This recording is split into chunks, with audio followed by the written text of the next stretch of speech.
Capítulo 6. Fidelidade a Deus. Depois das primeiras prédicas de Jesus, respeito aos trabalhos ingentes que a edificação do reino de Deus exigia dos seus discípulos, esboçou-se na fraterna comunidade um leve movimento de incompreensão. Que? Pois a Boa Nova reclamaria tamanhos sacrifícios? Então o Senhor, que sondava o íntimo de seus companheiros diletos, os reuniu. Uma noite, quando a turba os deixara a sós e já algumas horas haviam passado sobre o pôr do sol. Interrogando-os vivamente, provocou a manifestação dos seus pensamentos e dúvidas mais íntimas. Após escutar-lhe as confidências simples e sinceras, o mestre ponderou. Na causa de Deus, a fidelidade deve ser uma das primeiras virtudes. Onde o filho e o pai que não desejam estabelecer como ideal de união a confiança integral e recíproca? Nós não podemos duvidar da fidelidade do nosso pai para conosco. Sua dedicação nos cerca os espíritos, desde o primeiro dia. Ainda não o conhecíamos e ele já nos amava. E, acaso, poderemos desdenhar da possibilidade da retribuição? Não seria repudiarmos o título de filhos amorosos, o fato de nos deixarmos absorver no afastamento, favorecendo a negação? Como os discípulos o escutassem atentos, bebendo-lhes os ensinos, o mestre acrescentou: tudo na vida tem o preço que lhe corresponde. Se vacilais, receosos ante as bênçãos do sacrifício e as alegrias do trabalho, meditai nos tributos que a fidelidade ao mundo exige. O prazer não costuma cobrar do homem um imposto alto e doloroso? Quanto pagarão em flagelações íntimas o vaidoso e o avarento? Qual o preço que o mundo reclama ao gozador e ao mentiroso? Ao clarão alvacento da lua, como pai bondoso rodeado de seus filhinhos, Jesus reconheceu que os discípulos, diante de suas cariciosas perguntas, haviam transformado a atitude mental, como que iluminados por súbito clarão. Timidamente, Tiago, filho de Alfeu, contou a história de um amigo que arruinara a saúde por excessos nos prazeres condenáveis.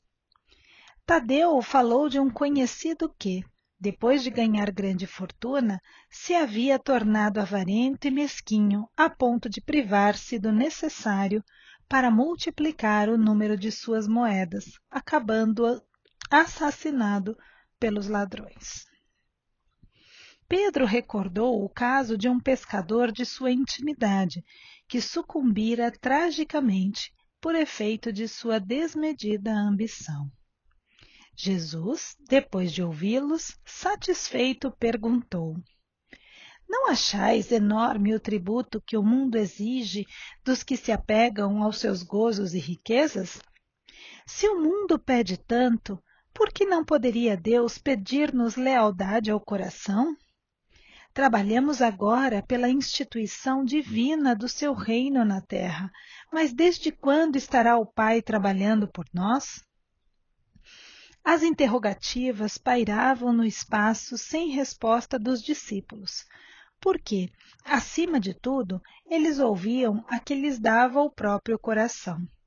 Do firmamento infinito, os reflexos do luar se projetavam no lençol tranquilo do lago, dando a impressão de encantador caminho para o horizonte, aberto sobre as águas, por entre deslumbramentos de luz. Enquanto os companheiros meditavam no que dissera Jesus, Tiago se lhe dirigiu nestes termos: Mestre, tenho um amigo de Corazim que vos ouviu a palavra santificante e desejava seguir-vos. Porém, asseverou-me que o reino pregado pela vossa bondade está cheio de numerosos obstáculos, acrescentando que Deus deve mostrar-se a nós outros somente na vitória e na ventura. Devo confessar que hesitei ante as suas observações, mas agora, esclarecido pelos vossos ensinamentos, melhor vos compreendo e afirmo-vos que nunca esquecerei minha fidelidade ao reino. A voz do apóstolo, na sua confissão espontânea, se revelava tocada de entusiasmo doce e amigo, e o Senhor, aproveitando a hora para a semeadura divina, exclamou bondoso: Tiago, nem todos podem compreender a verdade de uma só vez. Devemos considerar que o mundo está cheio de crentes que não entendem a proteção do céu, senão nos dias de tranquilidade e de triunfo. Nós, porém, que conhecemos a vontade suprema, temos que lhe seguir o roteiro. Não devemos pensar no Deus que concede, mas no Pai que educa. Não no Deus que recompensa, sim no Pai que aperfeiçoa. Daí se segue que a nossa batalha pela redenção tem de ser perseverante e sem trégua. Nesse interim, todos os companheiros de apostolado, manifestando o interesse que os esclarecimentos da noite lhes causavam, se puseram a perguntar, com respeito e carinho: Mestre, exclamou um deles, não seria melhor fugirmos do mundo para viver na incessante contemplação do reino?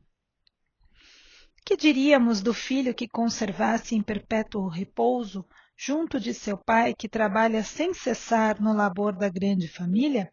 Respondeu Jesus. De que modo, porém, se há de viver como homem e como apóstolo do reino de Deus na face deste mundo? Inquiriu Tadeu. Em verdade, esclareceu o Messias, ninguém pode servir simultaneamente a dois senhores. Fora absurdo viver ao mesmo tempo para os prazeres condenáveis da terra e para as virtudes sublimes do céu. O discípulo da Boa Nova tem de servir a Deus, servindo à sua obra neste mundo. Ele sabe que se acha a laborar com muito esforço num grande campo, propriedade de seu pai, que o observa com carinho e atenta com amor nos seus trabalhos. Imaginemos que esse campo estivesse cheio de inimigos, por toda parte, vermes asquerosos, víboras peçonhentas, tratos de terra improdutiva. É certo que as forças destruidoras reclamarão a indiferença e a submissão do Filho de Deus, mas o filho de coração fiel a seu pai se lança ao trabalho com perseverança e boa vontade. Entrará em luta silenciosa com o meio, sofrer-lhe-á os tormentos com heroísmo espiritual, por amor do reino que traz no coração, plantará uma flor na qual haja um espinho. Abrirá uma senda, embora estreita, em que estejam em confusão os parasitos da terra. Cavará pacientemente, buscando as entranhas do solo, para que surja uma gota d'água onde queime um deserto. Do íntimo desse trabalhador brotará sempre um cântico de alegria, porque Deus o ama e o segue com atenção. Qual a primeira qualidade a cultivar no coração? Perguntou um dos filhos de Zebedeu, para que nos sintamos plenamente identificados com a grandeza espiritual da tarefa. Acima de todas as coisas, respondeu o mestre, é preciso ser fiel a Deus. A pequena assembleia parecia altamente enlevada e satisfeita, mas André inquiriu: Mestre, nestes últimos dias tenho me sentido doente e receio não poder trabalhar como os demais companheiros. Como poderei ser fiel a Deus estando enfermo? Ouve, replicou o Senhor com certa ênfase. Nos dias de calma é fácil provar-se fidelidade e confiança. Não se prova, porém, dedicação verdadeiramente senão nas horas tormentosas, em que tudo parece contrariar e perecer. O enfermo tem consigo diversas possibilidades de trabalhar para nosso Pai, com mais altas probabilidades de êxito no serviço. Tateando ou rastejando, busquemos servir ao Pai que está nos céus, porque nas suas mãos divinas vive o universo inteiro. André, se algum dia teus olhos se fecharem para a luz da terra, serve a Deus com a tua palavra e com os ouvidos. Se ficares mudo, toma assim mesmo a charrua, valendo-te das tuas mãos. Ainda que ficasses privado dos olhos e da palavra, das mãos e dos pés, poderias servir a Deus com a paciência e a coragem, porque a virtude é o verbo dessa fidelidade que nos conduzirá ao amor dos amores. O grupo dos apóstolos calara-se, impressionado ante aquelas recomendações. O luar esplendia sobre as águas silenciosas. O mais leve ruído não traía o silêncio augusto da hora. André chorava de emoção, enquanto os outros observavam a figura do Cristo, iluminada pelos clarões da lua, deixando entrever um amoroso sorriso. Então, todos, impulsionados por soberana força interior, disseram quase a um só tempo: Senhor, seremos fiéis. Jesus continuou a sorrir, como quem sabia a intensidade da luta a ser travada e conhecia a fragilidade das promessas humanas. Entretanto, do coração dos apóstolos jamais se apagou a lembrança daquela noite luminosa de Cafarnaum, aureolada pelo ensinamento divino.